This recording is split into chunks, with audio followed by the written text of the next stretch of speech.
and welcome to today's webinar. Today we're going to be speaking about why SEO is changing and how best to respond. Before we get started, I'm Caroline and I'm the Membership Manager with the Digital Marketing Institute, and while we wait for people to join us, I just want to run through a bit of housekeeping with you. So just to make everybody aware that this session is being recorded. So the recording will go out to you by email within about an hour of this webinar concluding. Those that are attending today, you'll also get a certificate of attendance for our continuous professional development members. That's our CPD members, those who have certified with the Digital Marketing Institute. Please log your certificate with us to get your 1 CPD credit. Outside of that, please, we'll be having a Q&A session within the last 15 minutes of this webinar. So please keep those questions coming in. Don't hold them off to the end because we want to make sure we get through as many of them as possible. So we'll jump straight in. So without further ado, I'm going to introduce Joe now, who's our presenter for today. So Joe Williams, CEO and SEO trainer with Tribe SEO. Over to you. Thanks, Caroline. Okay, so yeah, my name is Joe Williams, or Joe the SEO, and I'm an SEO trainer at Tribe SEO. So today's webinar is why SEO is changing and how best to respond. Now, I don't know if you've ever felt lost of SEO, or you've maybe felt lost on search engines. And I've been an SEO trainer for around 10 years, and the most common reasons that people tell me they feel lost of SEO. The first one is that Google updates its algorithm so often, and it's just hard to stay up to date. And what we're going to do today is we're going to start off this webinar by looking at how Google updates its algorithm, how Google is evolving, and how you can stay up to date. So we're going to solve that problem today. The second issue that people feel lost of SEO is that they feel that there are so many SEO activities to do that they just don't know where to start. And that's the second half of this webinar. I'm going to give you a roadmap of things that you can do and make it easier for you to progress with your SEO journey. But before we do, just a little bit about myself. So I'm Joe the SEO. I have a degree in computing informatics. That's kind of a mixture of computing and business. I've been an SEO for 15 years. I've been an SEO trainer for 10 years. And I've worked both agency and in-house, so I've kind of seen it from both sides. I now run an online SEO course over at Tribe SEO, and I'm on a mission to make SEO simple, fun, and profitable. So if that sounds good, making SEO simple, fun, and profitable, then that's what hopefully I'll help you with today. So let's kick things off with the first half of this webinar, and it's to solve the problem of Google updates its algorithm so often, so it's hard to stay up to date. Let's have a look at how Google is evolving and updating its algorithms. Okay, so let's just start off with what is a Google update. Well, Google does several different types of updates, and the first is a small update. These tend to happen several hundred times per year, which on average is around 2 per day. And they're very, very small tweaks to its algorithms. Mostly, we don't even notice that they're happening. And I guess that begs the question, should we be worrying about these small updates? And my opinion is that we shouldn't really. They're too detailed, they're too micro. Google is tweaking its algorithm, and it's not making that many changes in terms of its ranking results. So that brings us on to regular updates. Now, these happen every couple of months, and quite often they're tweaks to sub-algorithms. We'll talk about different sub-algorithms today, but they're just tweaks to existing updates, and they're just fine-tuning. After that, we have big updates. So every year or so, it could be every year, it could be every couple of years, or even several times per year, we get a bigger update.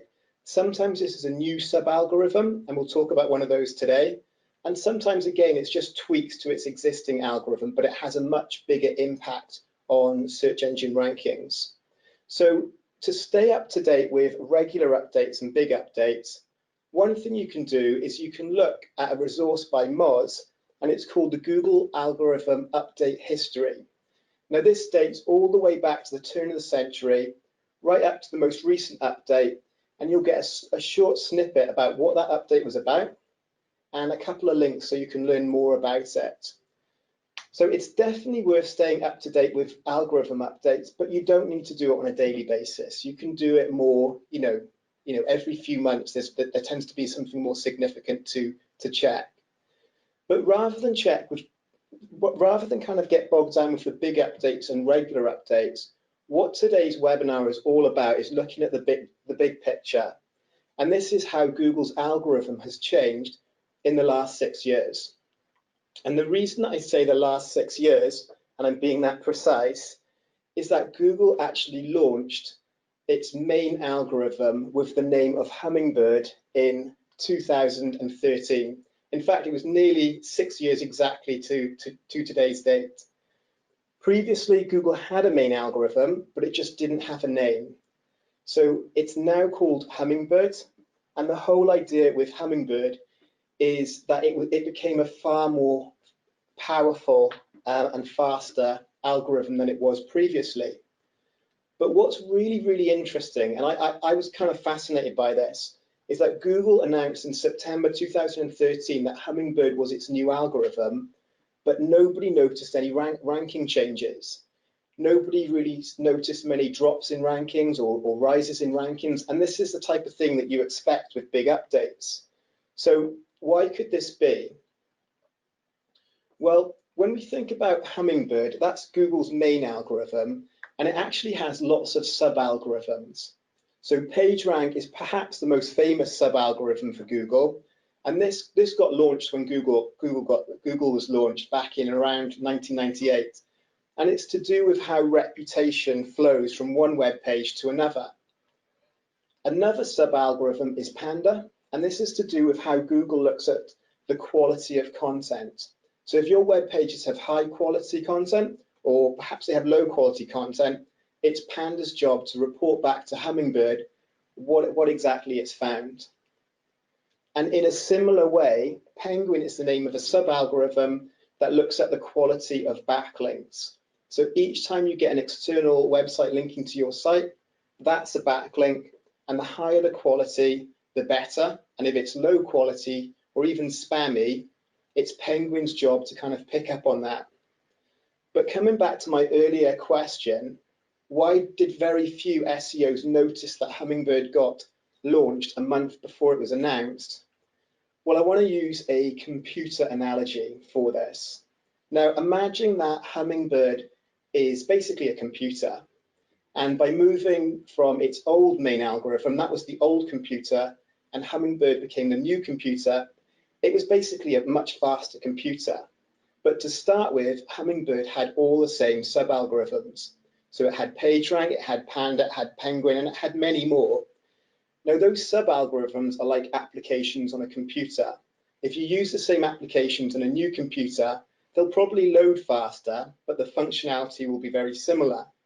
So that's why not many people noticed that there was a change in rankings in 2013.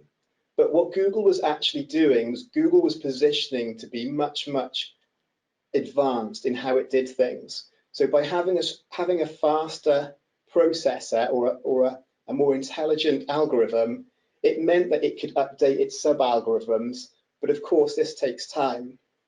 But once it had kind of became more advanced, it was actually possible to create sub-algorithms that we'd never seen before. And the first one was called RankBrain. Now, RankBrain is the first sub-algorithm that Google has used that is self-driven by artificial intelligence. This means that it self-learns. It doesn't rely on Google engineers to input data. It's looking at data from its users, and it's using that data to produce better search results. And RankBrain was actually aimed at long-tail keywords. And long-tail keywords account for around 70% of all search traffic. So when you type a keyword into Google, it may be something like ski holidays. That's a short-tail keyword. But if you type something much more specific, like self-catered ski chalets in the French Alps, that's much more specific, and that's an example of a long tail keyword. And Google sometimes struggles with long tail keywords, and that's because, or at least Google did struggle with long tail keywords, and that's because around 15% of all keywords have never been seen before on a daily basis. So that's over 1 in 10, maybe that's like 1 in 8 searches on Google are actually for keywords that Google has never seen before. So it needed a better way of providing relevant results to its users, and that's where RankBrain came into play. And what RankBrain does is it processes the search results and provides more relevant results to its users. So to really explain this, I want to show you an example. But before I show you an example, I just want to highlight that Google commented that RankBrain was the 3rd most important ranking factor, along with links or backlinks and relevant content. So it's the 3rd most important ranking factor. So it's really important that we understand what RankBrain is.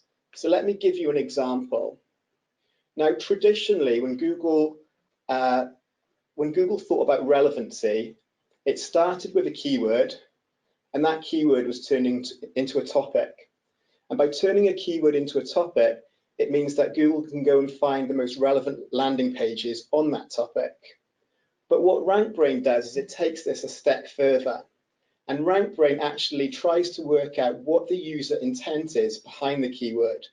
So that user probably had a task in mind that they wanted to complete. And by understanding the user intent of the keyword, RankBrain is in a much better place to actually decide what topics are in place. And when it can do that, when it knows the user intent, it's easier to work out when the web page has user satisfaction. So an example of that is, why does my TV look strange? That's a keyword. What RankBrain does is actually say, rather than just think about that as a keyword, the topic is the soap opera effect. So let's have a look at this example, the soap opera effect. If we type into Google, why does my TV look strange? Google knows that as a topic called the soap opera effect. And if we look at the results in Google, rather than be optimized around the keyword, why does my TV look strange? It's actually around a known concept, which is the soap opera effect. Now, if you have a modern TV and you notice that the picture is quite fuzzy, it might be that you've got it on the wrong setting on your TV, which is optimized for sports or fast-moving pictures. And you can change the setting, remove the soap opera effect, and your picture will become more normal. Now that's how the soap opera effect works, but hopefully that illustrates how RankBrain works. So thinking about that, how does Google measure user satisfaction? Well, Google looks at user signals. Now, in terms of the user signals that it uses, we're going to look at 3 right now. These haven't been confirmed by Google that they're definitely the user signals that they use, but many SEOs believe they are. So the first one is click-through rate. Now, when you type a keyword, like the one we looked at just now, there will typically be around 10 results, organic results, in Google search results. And the percentage of people that click on your result is the click-through rate. Now, if you improve your click-through rate, you'll get more traffic from Google, but this is believed to be a user signal that RankBrain uses. The next one is dwell time. So when a user visits your web page, they're going to spend time on your site before they move back to the search engine results, and that time is known as the dwell time. So you want your dwell time and click-through rate to be higher. And with the bounce rate, if you've used Google Analytics before, you'll probably know that the bounce rate is the percentage of people that visit your web page but don't visit another web page on your site. So what you want to do is reduce your bounce rate. And when you improve your click-through rate, dwell time, and reduce your bounce rate, these are all signs of positive user signals. Now, I want to highlight a shift of power from off-page to on-page optimization. Now, these are my own estimations, so this is just my interpretation of how things are changing. And I just want to share a side note here. And the side note is, although I've got technical SEO is only 2%, what I'm doing is I'm focusing on positive ranking factors. Technical SEO is very important, but it's more aimed at minimizing negative ranking factors. So if we look on the left side, we've got pre-Hummingbird, and for pre-Hummingbird, we've got 80% dominance of off-page as a ranking signal. So if you wanted to rank for an important keyword on Google, and it was quite competitive, 80% of Google's decision would come down to off-page, which is really to do with backlinks and how you encourage other websites to link to your site. 18% is on-page, so that's on-page optimization, and that's to do with the content and the relevancy of the content on your site. If we compare that to now, so pre-Hummingbird was, before 2013, and now is obviously the present day, then the on-page optimization or the relevant content has grown by 20%, and the off-page has shrunk by 20%. So there is a shift in Google starting to rely on content, and in particular, rank brain relevant content, a lot more than it used to in the past. And if we think about it, if we look at Google's philosophy, it has 10 things that we know to be true. And what it's been saying for years and years and years is that if you focus on the user, all else will follow. And for years and years, even though that's what Google said you should do, and it's why Google, I believe, one of the reasons that Google has actually become the most widely used search engine, it does focus on the user and all else will follow. It's not always what people did, because Google's algorithm was easier to game in the past. But with the rise of rank brain, this really is a good message. Focus on the user and all else will follow. So that brings us to our second stage. And our second stage of the webinar, in terms of why do so many people feel lost of SEO or lost on search engines, is that there are too many SEO activities to do, and they just don't know where to start. So let's have a look at where we can start.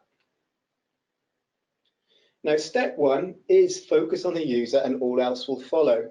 So this is more to do with a mindset. And to help with this, I just want to cover a few points. So this has been Google's motto for 20 years. They've actually documented it in their About Us pages for the best part of 20 years, that you should focus, that their goal is to focus on the user and all else will follow. It's how Google became the #1 search engine, and it's what Google recommends that you should do. You should focus on the user. But how do you focus on the user? Well, you do this by providing a great user experience. And to highlight this, and this for me is actually a really, really important step, and it's something that you only learn as you become more experienced with SEO. But when we think of user experience, particularly if you've been involved with website design or conversion rate optimization, we tend to think of, we have a potential customer, we have a website, and we want to turn that potential customer into a customer. And where are we focusing our attention? Well, it's on the potential customer and it's on our website. And for me, this is not quite right for SEO, because what we've missed out there is a really important step. And that step is that there is a search engine involved, and that the potential customer from a search engine perspective is actually a user. It's a search engine user. And rather than focusing about your website, the search engine focuses on all the web pages in its search index, and it's not really too worried about whether it becomes a customer on your website or a customer on a competitor's website. Google is really focused on user satisfaction. So Google is able to see its users, and it's now able to try and work out when those users are satisfied. It doesn't mind if that user becomes a customer with you. It's more about their users being satisfied. So that's step one. Step two is know your audience. So this is really important. If we want to be able to serve Google's users, we want to know who our target audience is. So this is thinking about developing customer avatars. So this essentially are customer profiles that your brand and your website wants to target and attract. You'll want to think about what are their pain points? What are they looking to achieve? You know, what unique selling points do you have that over your competition? So know your audience and decide and try and illustrate how you can best serve them. And if you can provide solutions which they truly care about, then you're in a really good position. And once you know your audience, which is step 2, this sets you up really nicely for step 3, which is keyword research. And keyword research is really important because if you don't know what keywords you're going to target, you won't know what content you need to create. And if you don't know what content you're going to create, well, you can't really serve your target audience very well. So my suggestion is to research one topic at a time, particularly if you're just starting out. So rather than try and research a whole website for keywords in one go, you can do that as you get more advanced, but just start off with one topic at a time, one user intent at a time, and perhaps even one web page at a time. And your goal really is to focus on around 6 to 12 keywords per topic that all satisfy the same or a similar user intent. It can be a bigger number if it's a bigger topic, but if you're just starting out, 6 to 12 is quite a good place to go. And then what you want to do is you want to prioritize your top 3 keywords per topic. So if you've got 12 keywords, which are your top 3 keywords? And you can even say which is my actual number 1 keyword as well. And if you've done keyword research before, you've probably used keyword research tools. But one tool that came on the market around 3 years ago is Keywords Everywhere. It's a free tool, and I think it's fantastic. What the tool does is reveals the specific search volume for keywords, and you don't have to pay for it. So let's have a quick look at it in action. If I type in Keywords Everywhere, what the tool will do is it will highlight the search volume. In this case, it's 2,900 searches per month. That's the main bit that I'm interested in. It tells me the cost per click, which is to do with Google Ads. So it would cost me £2.43 if I was to bid on that keyword to have good coverage. And then it gives you an idea of the competition as well. Now, the important thing is, if you're using Keywords Everywhere, is to go into settings and change the country targeting to the one that's most relevant for you. So I'm from the UK, so I would change it to the UK. If I was from the US, I would change it to the US. And I often tend to get rid of the CPC and competition and just have volume in the settings, because that's what I'm most interested in. But what you'll see is this: when you do have Keywords Everywhere installed, it starts to help you in other places as well. So for keyword suggest, I've just typed in keyword, it's come up with Keywords Everywhere, and then I can see the search volume for all the suggested keywords. So really good tool, Keywords Everywhere. Now, if you've been around in SEO for a while, or if you've done a lot of Google Ads, you'll know that the Google Keyword Planner is kind of like a fundamental keyword research tool. If you want suggested keywords, you'll want to be looking at Keyword Planner. Now, there are more advanced tools that do keyword research, but you need to master the Keyword Planner first. The problem with the Keyword Planner is if you're just doing SEO and you're not doing Google Ads, you need to have a Google Ads account. And the problem with having a Google Ads account is that it asks for some credit card details or debit card details. And if you don't plan to do any Google advertising, that can be a bit of a problem. So I just want to show you a little shortcut, almost like a little cheat, if you like. And what it does is it means that you don't have to have your credit card details to use the Google Keyword Planner. So if you don't have a Google Ads account, what you can do is you can visit this link, adwords.google.com/um/welcome/expert, and that will bypass the need for you to hand over your credit card details. And you also don't need to be an expert either. You can just use the tool as you wish. And what that will do, the Google Keyword Planner, it will suggest really relevant keywords around the topic that you're researching, and you'll be able to get more keyword data there as well. So let's have a little look at how this looks. Now I have typed in marathon training as keyword ideas, and Google has come back with marathon training, half marathon training plan, etc. These are all relevant keywords. Now by default, if you don't have a Google Ads account where you're spending money, Google gives you these rough estimates. So for marathon training, the estimate volume is 1,000 to 10,000 keywords. However, if you have keywords everywhere installed and activated, it will give you the precise volume. So for marathon training, it will tell you that actually the more precise volume is 4,400. And that becomes much more useful when you're doing your keyword research to have more precision in your keyword volumes. Okay, so we're moving on now to step 4, and this is to make your content relevant. Now, to make your content relevant, we're going to look at this from a couple of perspectives.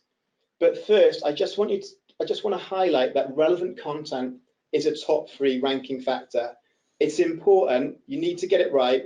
So the first thing to know is that Relevancy 1.0, and this is just my terminology, Relevancy 1.0, this is around keyword placement.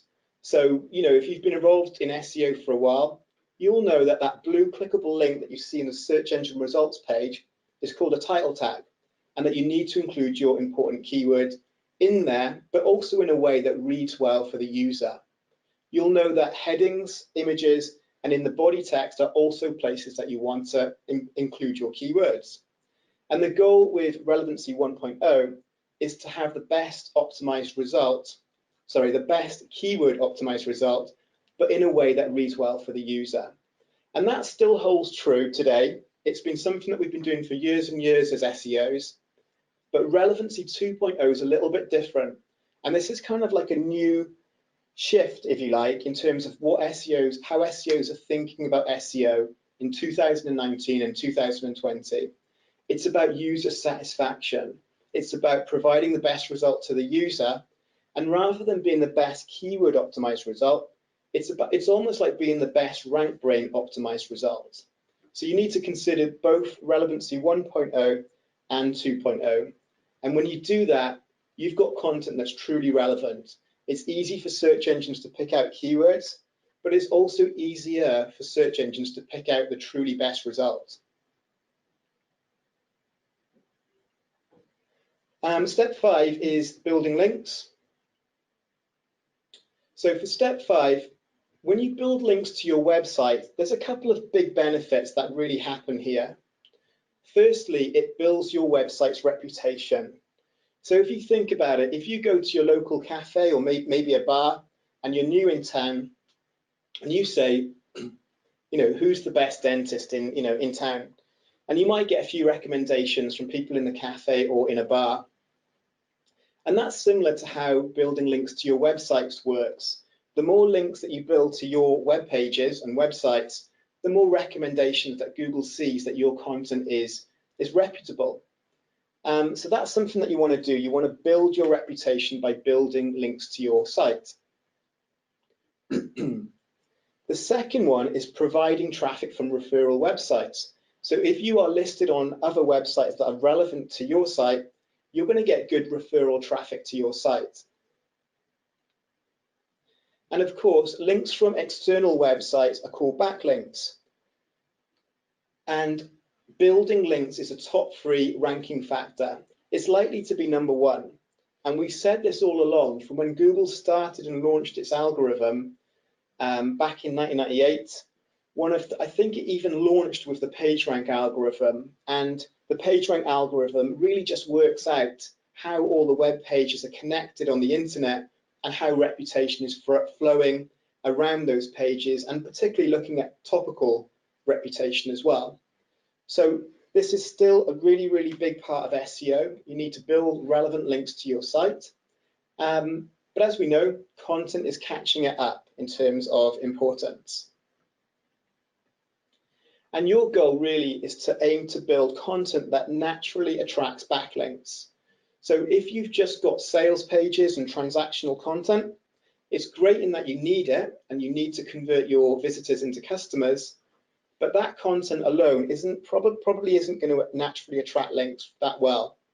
If you've got more informative pieces, maybe you've got guides, maybe you've got tools, maybe you've got lots of blog posts, these are things that generally get shared more on social media and attract links naturally. And the last thing that I want to talk about with building links is, think about researching your competitors. So if people are doing well for keywords that you want to rank for, there's a high chance that they've got good backlinks already. And there's lots of tools that you can use. So we've got Ahrefs, we've got Moz, and we've got Majestic. These are all paid tools that you can use to research backlinks. And I believe they all have a free version. So they kind of have a freemium model. I know for sure that Ahrefs do. And if you visit the URL ahrefs.com/backlink-checker or /backlink-checker, then what you can do is you can put in a domain. So in this case, I've put in Digital Marketing Institute. You click check backlinks, and it will check the top 100 backlinks for that domain, and you don't actually have to be signed in either. So in this case, we can see that the domain rating is 79%. So that means that Digital Marketing Institute is an authoritative domain. And we can see what links, what websites are linking to Ahrefs. So that's step 5, building backlinks. It's something that you want to do on an ongoing basis. So it's not something that you just want to do, once in a while. You really need to kind of be trying to get momentum with that month after month after month. And step 6 is technical SEO. So technical SEO is an interesting one. It's about reducing the number of errors on your website. It's about making it easy for search engines to crawl and find your content. And really it's to do with making sure your website's code is search engine friendly. So your goal here really, if you've got really good relevant content, you just want to make sure that it's really easy for search engines to find and also for your users to find. If you've got 404 page not found for a URL that used to be a very important page, that's not good. You should put a redirect, ideally a 301 redirect, to where that page has moved. And that's one example of helping your technical SEO. Now, if you haven't heard of Google Search Console, it's a great tool. And if you have heard of it and you're using it, I would just encourage you to have another look at it. Now, a lot of people in digital marketing will have used Google Analytics, and that basically looks at your website traffic on your website. So it's all to do with what your visitors are doing on your website. But if you want to know how Google sees your website from an SEO perspective, then you really need to have a look at Google Search Console. It's a free tool. It helps you minimize technical SEO issues. So it would flag any 404 page not founds that you have. But apart from just technical SEO, it helps with content. It highlights landing pages or web pages on your site, and it tells you what keywords you're ranking for those pages. You can find that in the performance report in Google Search Console. It has loads of other things. You can submit your XML sitemap, which is a page that sits on your website that lists all the pages on your site, and then you can just submit that to Google, and it will tell you how many pages it's indexed in that XML sitemap and whether there are any issues or not. And if you don't know what an XML sitemap is, for example, there's some really good resources within Google Search Console that you can kind of read further on. And that brings us to the final step, which is step 7, and that's making progress. This is really important. If you've done all the work, you want to make sure that you're making progress. So the first one is follow the 7 simple steps to SEO success.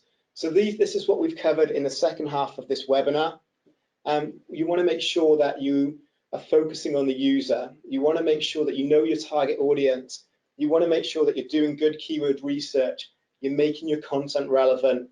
You're building links, and you are getting your technical SEO right. But really, it's about if we're making progress, it's about defining your measuring stick. And this is really important, defining your measuring stick. You want to measure where you are now against where you want to be. And there's 3 ways that you can do this. We can do this from a keyword ranking perspective. So if you've done your keyword research, you know what keywords you want to rank for, and you can use tools that will tell you where you're positioned in Google and other search engines. And that's the first point, it's measuring your keyword rankings. The second one is website traffic. So using a tool like Google Analytics, you'll want to know how much organic traffic or SEO traffic you're getting to your website on a month-by-month basis. And also in Google Analytics, in the side menu, there's something called conversions, and this could be sales, so e-commerce sales, but it could be Google Analytic goals, so things like newspaper downloads, free trial signups, PDF downloads. These are all things which we call conversions. But the one thing that I want to say is when you want to choose the right measuring stick, it depends on where you are with your SEO. If you're quite experienced with SEO, you're ranking on the first page of Google, you're getting good website traffic, then you probably want to focus on measuring conversions. That's your most important metric. But if you're just starting out on SEO, it's probably better to focus on keyword rankings first. And that's because in order to make progress, you need to see progress. And you tend to only get website traffic and conversions when you're on the first page of Google, particularly when you're in the top half of Google. But what happens if you start off on page 7 of Google? Well, keyword rankings will tell you that, and you'll be able to see how you're getting closer to the first page of Google. So your measuring stick, if you're starting out, could be keyword rankings. You can use Google Search Console. That will tell you about keywords and where you're positioned. You could use a tool like Wincher or Keyword Tracker, or you could use an all-in-one SEO tool like Moz or Ahrefs. There's lots of tools out there that will monitor keywords for you. Okay, so what we've done today is we've looked at 2 things. The first part was looking at Google's updates. And the key takeaway from that was that Google actually doesn't update its algorithm that often in a significant way. And in fact, when we look at the last 6 years, Google has positioned from having a new algorithm called Hummingbird. 2 years later, it had RankBrain, which starts to use artificial intelligence. And there's been a shift in focusing on user satisfaction. So when you create your content now, it's not just about creating relevant keywords content, it's about creating content that satisfies the user. So that was the first part of this webinar. Now the second part, we are looking at the 7 simple steps to SEO success. So I want to encourage you to be systematic in your approach to SEO. Look at some of the things that we've talked about in these steps and just really feel like you've got a roadmap that you can follow. But I just want to finish off on one thing, and that SEO does take time. It's a little bit different to Google Ads where you get near instant results. But if you measure progress, particularly if you're just starting out looking at keyword rankings and you put in the work, I believe that it's a really, really good time to get involved in SEO. And if you understand how Google is now working in terms of RankBrain, then I think you're one step ahead of a lot of people who are doing SEO with the old approach. So yeah, that's a wrap from me today, guys. So really appreciate your time and thank you very much. Hi, Joe. Thanks very much for that. Now, we have a very active platform today. Lots of people asking questions, so I think we're going to utilise this Q&A section to the best of it. So we'll kick straight off with Abdul. And Abdul is asking, how will augmented reality change SEO? Okay. Hi, Abdul. I think it's a really interesting question, how it will change SEO. Now, my kind of feeling on this type of topic is really there's not a massive connection with the two at the moment. That they're kind of like 2 interesting industries that are a little bit separate. That's not to say that maybe in 5 years' time or 10 years' time that people are searching, kind of in very different ways to what we're used to. So I think it's really hard for me to give to kind of forecast how that will change. But as we know, we're evolving from keyword searches to voice searches. So will that evolve more virtually? I think it's really interesting. So my take is, let's have a look. Let's see what happens. Yeah, absolutely. Anything's up for it. We could be flying in cars and doing all our searches, lying back, relaxing. Yeah, that would be cool. Jessica is asking, where can I check every time that the Google has updated its algorithms? Okay, yeah. Hi, Jessica. We actually covered that in one of those earlier slides. So there was a web page by Moz called, I think it's Google's algorithm search history. So if you download the slides after the webinar, you can find it there, but it gives you all the significant updates, and that's a good place to have a look at.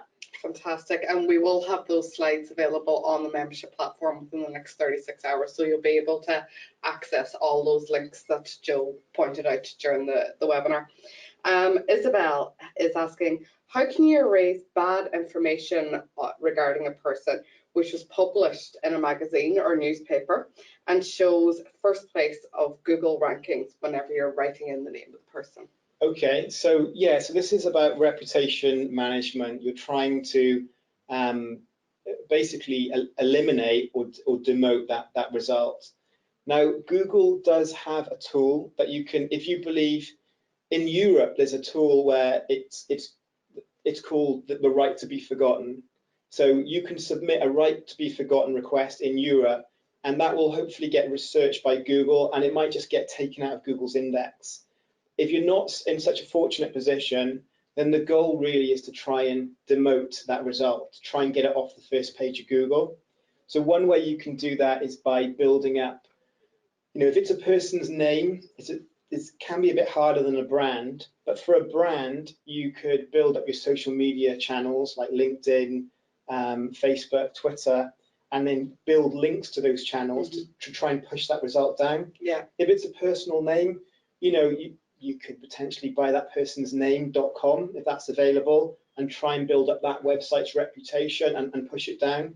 Or maybe that if it's a person, there's an About Us page and you can try and build the relevancy and reputation to that page to push it down. Yeah. And actually, as well, there's an online reputation checklist available on the membership platform, but it speaks a lot to what Joe's just discussed there, which you can go through and tick off all the boxes, make sure that your online reputation is in the best possible condition. I hope I'm pronouncing this right, Ankit. Will posting content and media regularly in Google My Business help in regional traffic? Yeah, really good question. As far as I understand, that the two are different but connected. So as a general rule, what you do with Google My Business, so that's your kind of more local results in Google Maps and that type of thing, they are distinctively different. But my kind of take on it is with Google My Business, the more effort you put in there, you're building up some reputation. So the fact that you've got a physical address shows some form of credibility to Google.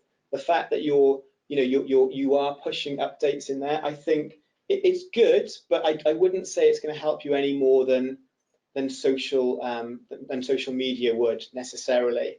So I think I wouldn't be purely doing it to boost your SEO, but I think it's a nice unified approach, and it's good for your brand as well.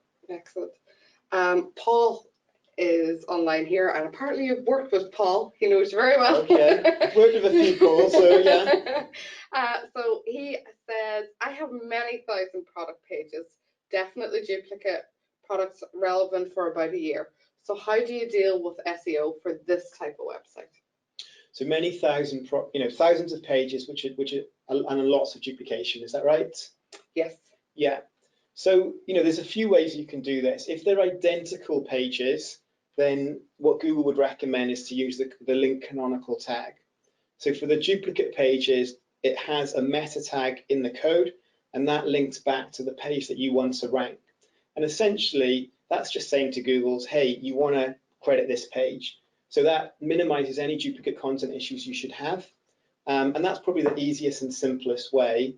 If it's not quite near duplication, it's just similar duplication, then you could no index the content. Potentially you could redirect the content to the main content if that older content doesn't need to exist. But yeah, if Paul shoots me an email, I'm happy to to help him a little bit more on that one. Fantastic.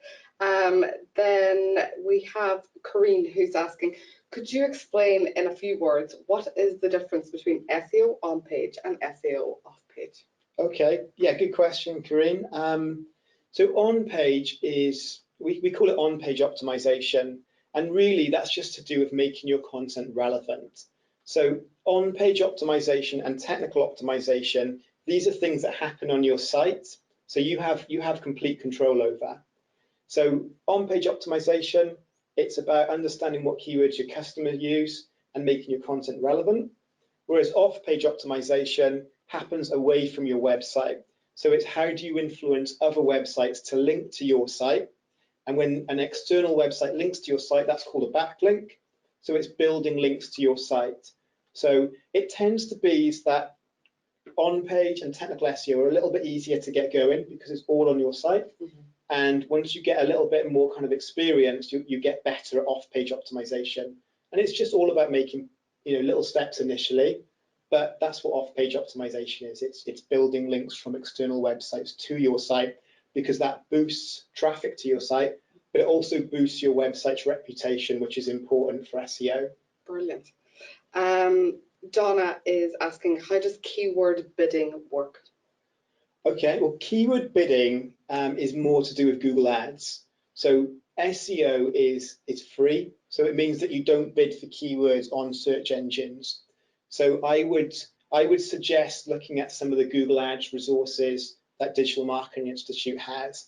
But just to be distinct, advertising is Google Ads and SEO is the free side of things. So you don't pay Google for SEO. Thorin is asking, is RankBrain the algorithm that ranks voice search? Good question. It's definitely related. So RankBrain is a sub-algorithm of Google's Hummingbird, which is the main algorithm. And RankBrain is very good at looking at specific queries and understanding the user intent of those queries. And when we think about voice search, we tend to get longer queries than when we type on a keyword.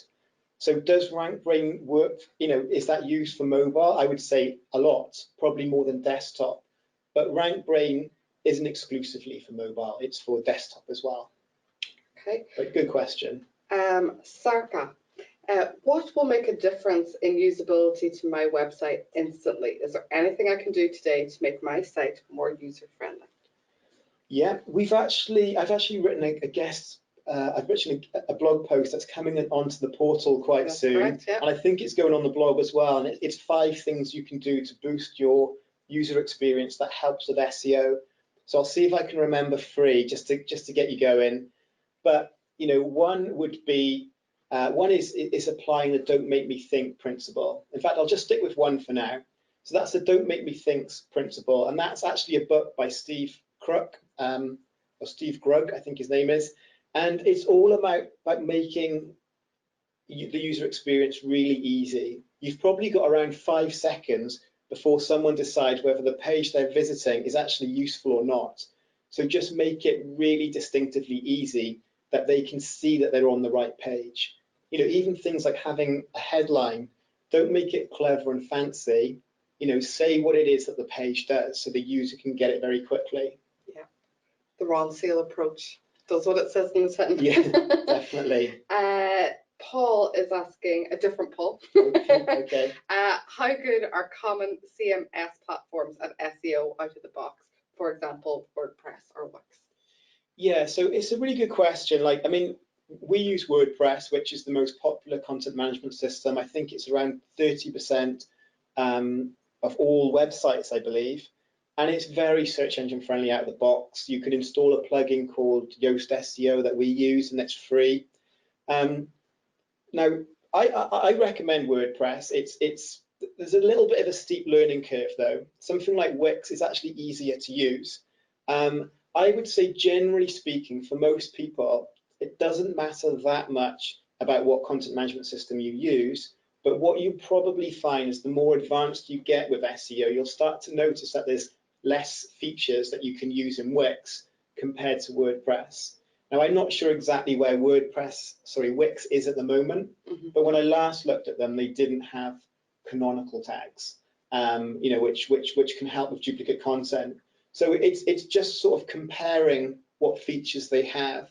But I would say, as a general rule, if you've just got a regular blog, for example, you probably won't notice much difference between a lot of the content management systems. But make sure you can change your title tags. Some content management systems don't allow you to do that. You just have the same title tag as the main heading. But as a general rule, I'm a big advocate of WordPress. But if for whatever reasons you decide that's not for you, then I think there's other good options as well. Excellent. Since we touched on canonical tags there, again, I hope I'm pronouncing this right, but Wyand is asking, can you use canonical links where the content is on another site, but then pointing back to my site and still gain a backlink reputational flow through? Yeah, no, it's a very good question. So the answer is yes. Canonical tags don't work just on your own site. So for example, if I have written a blog post on my site and I want to distribute that post on another website, then what Google would advise is that I put a canonical tag on that other website and it would point to my blog post. Now, if that's done in the correct fashion, it would work in a similar way to a backlink. It wouldn't technically be a backlink, but essentially you're sending a very similar signal. You're telling Google that to credit the reputation to where the canonical link is pointing to. So my answer is pretty much yes, it does work in a similar way to a backlink. It's not a normal strategy that people do, but by all means, if you can see a good use for it, then I would definitely consider doing that. Excellent. Jeff has asked, can you talk a bit about AMP? So that's accelerated mobile pages. Yes. So AMP it's very much a trimmed down version of a web page, and what that means, by being trimmed down, it loads really, really quickly, and it's aimed on mobile pages. Now, we actually don't use AMP on our website, and for quite a while I was kind of umming and ahhing whether we should. But quite often when you do use AMP, you are minimizing the designs and functionality that you can use. It likes to strip away JavaScript. It likes to strip away lots of your design. So if you're a publisher and it's all focused around text and just some images, it's probably fine. It's probably a good thing to do. And in fact, AMP was aimed at publishers first. And you noticed in Google search results, it sometimes said AMP. So it's up to you. If you feel that you can have a stripped down version of your page, then AMP is a good thing to do, and it will improve your page loading times on mobile. Really interesting, thanks. Kin is asking, how quickly can we expect Google to crawl new pages on an existing website? Okay, yeah, very good question. It really depends. Like if Digital Marketing Institute, when we looked at the domain authority, it was 78% and it had a lot of backlinks. So if Digital Marketing Institute added a new page or changed its content, without doing anything, Google would probably see that probably within 24 hours, and it might update its index within a day or two. If you've got a website that isn't as authoritative, there aren't as many backlinks coming to it, because essentially crawlers, search engine crawlers, follow links. So the more backlinks you've got coming into your site, the more crawlers are going to be coming in there. And if you don't have many backlinks, it's probably going to take a little longer. But one thing you can do in Google Search Console is you can submit a URL to be reviewed, and potentially that might increase the time that it takes to index the page. But another little tip is you can check the URL, you can type in cache, no spaces, paste the URL, and what Google will do is it will show you the time that it indexed that page. And if it hasn't indexed the page yet, it will say 404. So if they want to check whether the page has been indexed, the new version of the page, they can use that cache command. Yeah, great tip. Mervyn, we kind of covered augmented reality, but this is on voice search. So Mervyn's asking, how will voice search change SEO? Any clues how Google will further adapt for this? Yeah, so it's a good one. Like with voice search, now the skeptics in the SEO world will say it won't make much difference. We've got RankBrain that looks at the keywords, it looks at the user intent. So because when you use a voice search, it tends to be longer queries than on desktop, which are shorter. So by RankBrain focusing on the user intent, in some ways it doesn't matter that much about whether you're optimizing for a smaller keyword or a longer keyword. And skeptics might also say that as much as when we ask, what's the weather in Dublin, voice command, we'll get a direct answer that's very reliable. But if I ask the question, what's the best dog to buy, by Google suggesting one web page, I'm not sure I would get the result that I want. So it's very good when it's looking at fast, direct results, and that's kind of maybe what some skeptics would say. But like in terms of some tips of what you can do, well, with voice search in Google, generally Google tends to pick those featured snippets at the top of the results. So in terms of rich snippets and structured markup language, there's a new one this year called FAQs and how-to. So if you've got information which are questions or how-to, you can change the code of your web page to be structured in a way that search engines will actually understand that code better. So look at FAQ plus how-to rich snippets or structured data, and that will help you start to rank above the normal SEO results, and they tend to be the results that voice search picks quicker. So that's one little tip that you could maybe try out. Brilliant, absolutely brilliant. Samantha is asking, when you're looking for keywords, should you list the ones that have the highest search volume or somewhere in the middle? Yeah, a really good question. And I think the temptation is to always go for the highest searched keywords, but it depends on where your baseline is.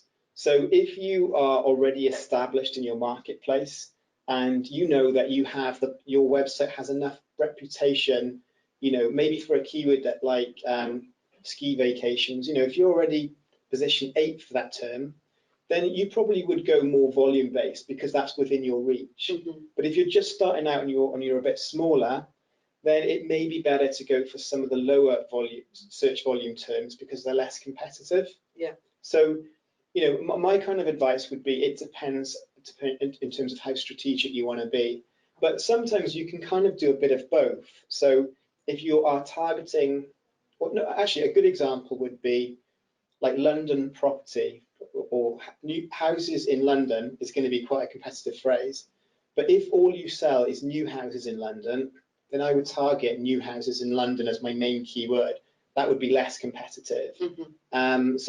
So yeah, like there's a bit of a balance in that. So it's a good question. I think the mindset there already probably knew the answer, but it depends on your base level where you're starting out. Excellent. Jade is asking, have you heard of Uber Suggest, and do you recommend it for keywords research? Yeah, Uber Suggest. So Neil Patel has recently, well, not that recently, but he's taken over it. So it used to be, I think it was a paid tool once upon a time, but Neil Patel's very, if you haven't checked out his stuff, he blogs about some really good SEO information, and he sort of turned Uber Suggest as a competitor to SEMrush and Ahrefs, which are both very good at keyword research, particularly looking at how competitors are ranking for keywords. But as I understand it, I think it's still free. He might start charging for it soon. So it's a really good alternative to SEMrush and Ahrefs that actually doesn't cost you any money, or it's not as much money. So it's definitely a tool that I think is worth checking out, and I think everyone should probably check out that tool. Perfect. Adam is asking, hi, I've noticed recently that for services such as plumbers, for example, in organic results, Google now assumes that the searcher is looking in their location and not nationwide. Is this a new addition? It isn't, no. I would probably say that this may have started maybe 5 years ago, but it may be that it's become more apparent. So for example, if you're an SEO agency and I'm from, I live in Swansea, which is a town in Wales, and if I typed in SEO agency, what Google would probably do is it would show a couple of Swansea-based agencies and then your more traditional, maybe a few London-based agencies. And it will really depend on the type of keyword and what Google thinks is the best intent to match those, to match those results. So for plumber, if someone just types in plumber, then Google might say, well, the intent behind that is that they probably need someone very local. So yeah, I think it's been happening a while, probably best part 5 years, but maybe Google has turned up the dial, particularly for plumber. Excellent. And Mariana, how important are tags, mega tags, and alt descriptions on the current Hummingbird algorithm? Ooh, I would say not that important. So alt text is for images, so it's a way of adding just relevancy to images. So it's going to help your overall relevancy a little bit. When it comes to meta tags, I'm guessing we're thinking more along title tags and meta description tags. It is something that Hummingbird uses. Hummingbird looks at the relevancy of a page, but really Hummingbird is much more to do with trying to figure out the user intent of the keyword and to try and work out when the user is satisfied. So those 2 points that we mentioned is more relevancy 1.0. It's about keyword optimizing, whereas RankBrain is more about user satisfaction. Excellent. Guys, we have so many questions coming in, so we'll probably just take 1 or 2 more and wrap this up. But I think there is a consistent line of this is really hands-on, practical information. Everybody's enjoying it. So we'll finish up with just 1 or 2 questions now. So Natasha is asking, if I have no backlinks, can Google still crawl my site? Yes, a good question. So the answer is yes. If you submit, what I would recommend doing is definitely getting set up with Google Search Console. Definitely submit an XML sitemap to Google Search Console. And the chances are, even for a new site, you would probably get indexed, within a week or 2. I haven't tested it recently for a new site. You can also submit individual URLs into Google Search Console. So that would be my tip. But definitely backlinks will help you get indexed quicker and faster and revisiting your pages more often. Excellent. And Mercy, I'm coming to you now. Mercy is creating a brand new website. She's a startup, so she's wondering how can I boost keywords for a new website? How can I boost keywords for a new website? Well, I think it really starts with keyword research. So it's thinking about, if we think that was step 3 in the 7 steps that we covered, the step before that is know your target audience. And the step after that is making your content relevant. So using tools like Google Keyword Planner, we mentioned Uber Suggest, and I mentioned earlier, or Google Search Console. It's using tools to research what your customers or what you think your customers are using, making sure there's actually search volume for those keywords.